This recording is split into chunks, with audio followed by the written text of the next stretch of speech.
क्या कभी ऐसा हो सकता है कि जिंदगी की बड़ी से बड़ी मुश्किलों का, हमारे डर और हमारी गलतियों का बस एक ही कोई हल हो?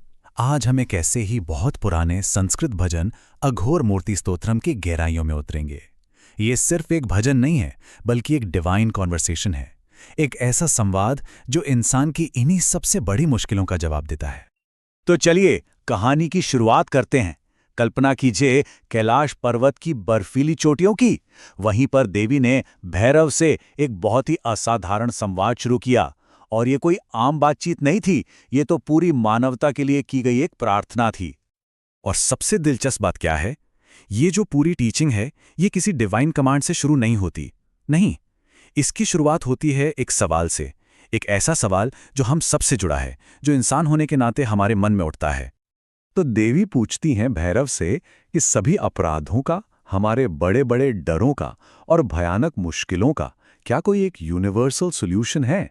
मतलब कोई ऐसा रास्ता जिससे हर कोई अपनी गलतियों को सुधार सके और मन की शांति पा सके? और अब भैरव का जवाब देखिए, ये सिर्फ एक जवाब नहीं था। उन्होंने एक बहुत बड़े रहस्य से पर्दा उठाया। एक ऐसा शक्तिशाली टूल जो शुद्धि और सफलता दोनों दिला सकता है। वो इस भजन को सिर्फ शब्दों का कलेक्शन नहीं बताते। नहीं, वो कहते हैं कि ये एक गहरा छिपा हुआ ज्ञान है। एक ऐसी चाबी है जो असाधारण ताले खोल सकती है, एक्स्ट्रॉर्डिनरी रिजल्ट्स दे सकती है। तो यहाँ इस भजन का स्कोप समझ में आता है और ये कमाल का है। वादा ये है कि ये हर लेवल पर काम करेगा, मतलब दुनियावी सुख सुविधा से लेकर अल्टीमेट स्पिरिचुअल फ्रीडम तक। और अब बात करते हैं इसकी शक्ति की। जरा सोचिए, भैरव कहते हैं कि कितना भी बड़ा पापी क्यों ना हो, सिर्फ 100 बार इसका पाठ करने से वो शुद्ध हो जाता है। ये जो 100 का आंकड़ा है ना, ये इसकी पावर और इफेक्टिवनेस को दिखाता है। भैरव इसे एक खास नाम देते हैं, समय विद्या। इसका मतलब है सभी पवित्र शिक्षाओं की रानी। अब ये सिर्फ एक टाइटल नहीं है, ये टाइटल इसे बाकी सभी मंत्रों और स्तुतियों से ऊपर, बहुत ऊपर रख देता है। इसे सुप्रीम नॉलेज का स्टेटस देता है।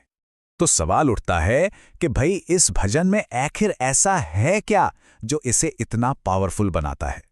चलिए अब इसके कोर में चलते हैं, देखते हैं कि ये कैसे उस अल्टीमेट रियलिटी की एक तस्वीर हमारे सामने रखता है जिससे भैरव रिप्रेजेंट करते हैं। इसकी स्तुति शुरू होती है भैरव की ओमनी प्रेजेंस यानी सर्वव्यापकता के साथ। मतलब वो शक्ति जो इस पूरे यूनिवर्स में हर जगह मौजूद है। और यहीं पर इस भजन का असली काम समझ आता है। ये एक टूल है, एक औजार जो अज्ञानता के जाल को काटता है और हमें रियलिटी को बिल्कुल साफ साफ देखने में मदद करता है। आगे ये भजन कहता है कि भैरव ही सभी सीक्रेट साउंड्स का, सभी मंत्रों का सोर्स कोड हैं। मतलब उन्हीं से सारे मंत्र निकलते हैं। एक तरह से वो मास्टर की हैं जिससे बाकी सारे मंत्रों के ताले खुलते हैं। और देखिए, ये बात फिर से उसी शुरुआती वादे से जुड़ जाती है कि वो डिवाइन पावर ही है जो हमें इस दुनिया में सुख भी देती है और इस दुनिया से मुक्ति भी। अब देखिए, जब कोई टूल इतना पावरफुल हो तो उसके साथ एक यूजर मैनुअल भी आता है ना? तो ये भजन सिर्फ फायदे नहीं गिनाता, बल्कि ये भी बताता है कि इसे इस्तेमाल कैसे करना है और क्या सावधानियां बरतनी है। असल में ये भजन किसी भी स्पिरिचुअल प्रैक्टिस के लिए एक यूनिवर्सल करेक्टर की तरह काम करता है। मान लीजिए किसी पूजा पाठ में कोई गलती हो गई तो ये उसे ठीक करके पूरा कर देता है। ये एक तरह का फेल सेफ है जो किसी भी अधूरे अनुष्ठान को भी परफेक्ट बना देता है। लेकिन यहाँ भैरव एक बहुत ही साफ और गंभीर चेतावनी भी देते हैं। वो कहते हैं कि ये ज्ञान हर किसी के लिए नहीं है।